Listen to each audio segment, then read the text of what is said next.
Happy Monday po sa inyo lahat. Uy, pinunasan ko lang. Malabo pa eh. Pasensya na. Happy Monday po sa inyo lahat mga kababayan ka Pokemon. Boom boom boom. Welcome po. Future Pokemon Millionaires. Siyempre. Ascended Heroes, yan po ang pag-uusapan natin ngayon. Sabi nila, bye now. Yan po talaga dapat, especially po nagbo-bull market na naman po ang Pokemon. We're going towards bull run kaya? Bull run na po kaya ito? Monday po ulit, Sir JF. Welcome po kayo sa ating stream, sa ating live. Welcome po mga kababayan ka-Pokemon. Please share po ninyo yung ating stream ngayong araw na ito. Ascended Heroes. Ano po sa tingin niyo? Bye po talaga Ascended Heroes and everything po na sa tingin niyo may potential. I do believe na talagang opportunity natin ito, chance natin ito ngayon. Chance talaga ngayon. Especially po for 151. Kinakailangan nyo talagang pumutok. Boom, boom, boom! Kinakailangan natin pumutok para magkaroon po tayo ng opportunity para po maging future Pokemon Millionaire. Pero sa kabila ng lahat ay syempre merong gera, merong putukan, merong mga sumasabog, literal na pagsabog. Boom, boom, boom! Lalo na po sa Iran at sa ibang bahagi po ng Middle East. Boom, boom, boom talaga mga kaibigan. Kaya nakakalungkot din pero that's part of the struggle, di ba? Ng mga bansa na yan. Mga kaibigan, sige, tuloy lang tayo sa Pokemon natin. Tayo ang kailangan pumutok. Buti na lang medyo malayo-layo tayo sa Israel. Boom boom boom! Mga kababayan ka Pokemon. Happy Monday po sa inyo lahat. Ascended Heroes. Ano pong pag-uusapan natin sa Ascended Heroes? Ascended Heroes po ay very rich set. Yung set po ay napakarami niyang cards. Kung hindi ako nagkakamali, around 295 cards. At talaga naman napakayaman nito sa Pokemon characters. Mula po kay Dragonite, mula po kay Charizard, mula po kay Pikachu, Gengar.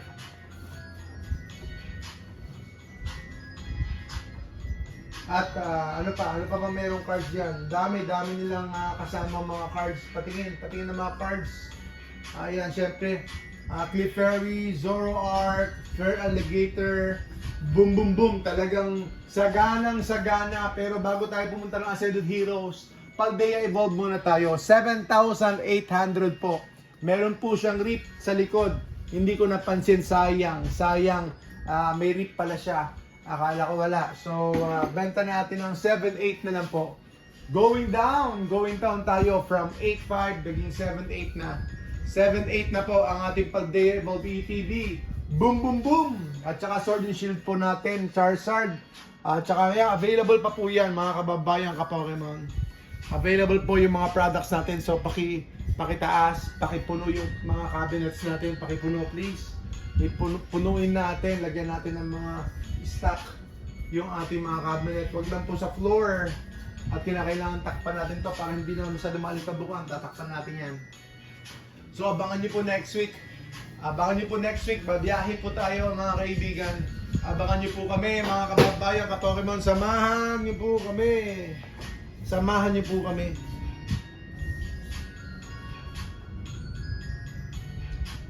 Mamaya na lang.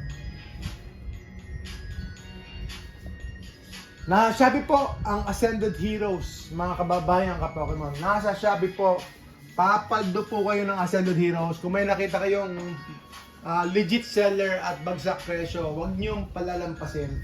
More or less ay magsisild na po ko. ng Ascended Heroes. Magtatago na po ako. Pa-prioritize ko po yung Ascended Heroes natin. Boom boom boom, Sir Mark! Sir JF! Ayan, saan daw pupunta? Basta dito lang po, sa malapit. Boom boom boom! Magla-live pa rin po tayo, abangan niyo po kami sa live natin. Magbabago lang ng konti ng oras. Siguro medyo gabi, medyo mga 9 ng gabi or something, or 8, depende. Depende, bahala na. Sikapin natin, mga kababayan ka Pokemon. Boom boom boom! Sir Kaylon De La Rosa, ang ating location po ay syempre, Philippines, Pangasinan tayo. Shout out po sa ating mga OFW, sa ating mga kababayan ka Pokemon, nasaan man kayo sa sulok ng mundo. Lalo na po yung nasa mga Middle East, ingat po kayo, stay safe, God bless po. At kapag uwi na ng Pilipinas. Depende po sa embahada ng Pilipinas. Boom boom boom! Sila po nakakalam. Ang topic po natin ngayon, Ascended Heroes. Ba't ko sinasabi na okay ang Ascended Heroes? Ipakikita ko po sa inyo kung bakit okay po ang Ascended Heroes, kung bakit po siya may potential. Uy, shoutout po, Sir Kaylon, California po talaga, oh. Mga para sa akin yung Alakazam ng Mega Evolution na promo, I think that's a good card. I think personally, yun po yung gusto ko. Yes po, overtime syempre. Sir Paulo, syempre, sa nangyayari ngayon, Ascended Heroes, mag-i-increase talaga overtime. At it's probably going to be the same with the Prismatic ETB na it's going to be like Prismatic ETB na kung saan ay nung kare-release po ng Prismatic Evolution sa ETB sa market, around 6,000 din siya, umakyat ng 7,000.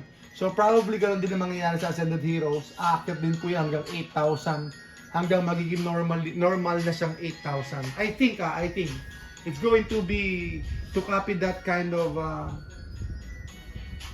trend para po sa set na ito. It's going to be like Prismatic Evolutions or probably better. So hindi ko po alam, pero yung trend po, gaya po ng Destiny Rivals, nasa 8,000 plus na po siya. Lag behind siya ng mga medyo certain time ng around 6,000, tapos ayun, nasa more than 8,000 yata siya ngayon yung Destiny Rivals, kasi may potential po yung set. Pero imagine nyo po, let's compare Destiny Rivals to Ascended Heroes. Ascended Heroes po, ang total set value niya is 340,000 pesos. Imagine nyo po ang Destiny Rivals kung magkano. So I think it's below, probably it's not even half of it. Hula ko lang so I have to check, I have to show it to you. Dito po sa pokidata.io. Diyan po natin binibase. So PM nyo po kami, sir. Yes, Green Ninja, last box na po natin yan. Sir Paulo Torres, Ascended Heroes, available po sa ating Shopee. At meron po tayong sabi ko sa inyo, it's not even half. Yung Destiny Rivals, not even half. At yan po ang tinitignan ng mga nag-o-open ng packs, no? Parang kayo. Magbubukas ba kayo ng packs kung wala kayong makukuhang mahal? Kung kukunti ang makukuha ninyong mahal, di ba? So, yun po ang parang basic principle dito po sa Pokemon na ito, sa ginagawa natin. So, ang total set value ng Destiny Rivals, it's only going to be $1,700. Ayan, $1,764. So, ang basic po, ayan po, compared sa Ascended Heroes, actually maganda rin po ito. Maganda rin po talaga itong Destiny Rivals. Kaya nga po tumataas siya ng gusto. Ang ganda po ng Destiny Rivals. Ang ganda po, to be honest. Pero maraming underrated dito. I think maraming underrated. Underrated, Lapras. Underrated pa rin to para sa akin. Underrated. So I think magandang bumili ngayon. Kapag tatiming po kayo ng maayos. Kung makakachamba-chamba po kayo. Mga kababayan ka Pokemon. Boom boom boom! Sige lang. Saan ba yung sa akin dito? Wala ba yung sa akin yung Kangaskhan? Saan yung Kangaskhan natin? Wala ba rito yun? Hindi, Mega Evolution pala yun. Yes po, Sir Glenn! Congratulations kung makukuha nyo yan kasi maganda po itong Greninja natin. Last box na po, masama ang loob ko. Bibenta natin? Masama ang loob ng anak ko kung mabibenta po yung Greninja. Masama po ang loob ko, mga kaibigan. Ascended Heroes po, PM nyo po kami. PM nyo po kami or sa Shopee po available po yan. So, for sure, no? May potential po yung Ascended Heroes pero wag po tayo magmadali. Long term po naman talaga ang point of view natin. Long term. Pero kapag madali ang flipping, pwede rin pero it's going to be so-so, di ba? A bit much riskier and then ayun, parang hindi fun masyado. Mas fun yung matagal. Boom, boom, boom! Yes po, nagpapa-pre-order din po tayo. Pero better off na mag-order kayo ng mga at least mga 10, 20, gano'n. Para magkaroon po kayo ng at least one, gano'n. So, meron po tayong RIP na Ascended Heroes. Yung po ang ating bubuksan ngayon. Ascended Heroes RIP. Yung RIP na Ascended Heroes natin.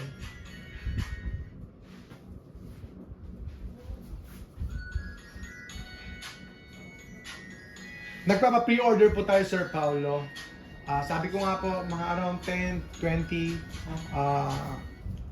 Pero ano lang natin, limit lang naman po tayo sa mga pre-order para hindi na masyadong nakakahilo. At saka, ayun, hindi naman natin masyadong pinopromote ang pre-order. Kung talagang sa mga may gusto lang at saka interested. Boom, boom, boom! Meron na tayong One Piece sa mga may gusto ng One Piece. Meron po tayong below 1K. Yan man po, mga below 1K natin. Mga packs. Below 1K mga packs. Meron po tayong Journey Together. Journey Together 400. 400 po tayo Journey Together. Ang mahal po kasi ng bili ko dito. And then bentang palugi na po ito ng mga nakaraang araw. 400 tayo dito. So, pinakamaganda, Phantasmal Flames. Meron tayong Phantasmal Flames sleeves. Sleeves, Phantasmal Flames. PM nyo po kami. Saan yung rip nito? Saan yung rip nito? Ayan, meron po siyang rip dito. Wala ba tayong ibang rip? Diba? Ito na lang. Ito na lang po. Pwede naman po. Pero wait po tayo. Pwede po tayong tumanggap ng mga pre-orders. No problem. No problem. Pwede po. Okay po, ito ang ating Ascended Heroes. Saan yung ating intro dito, intro.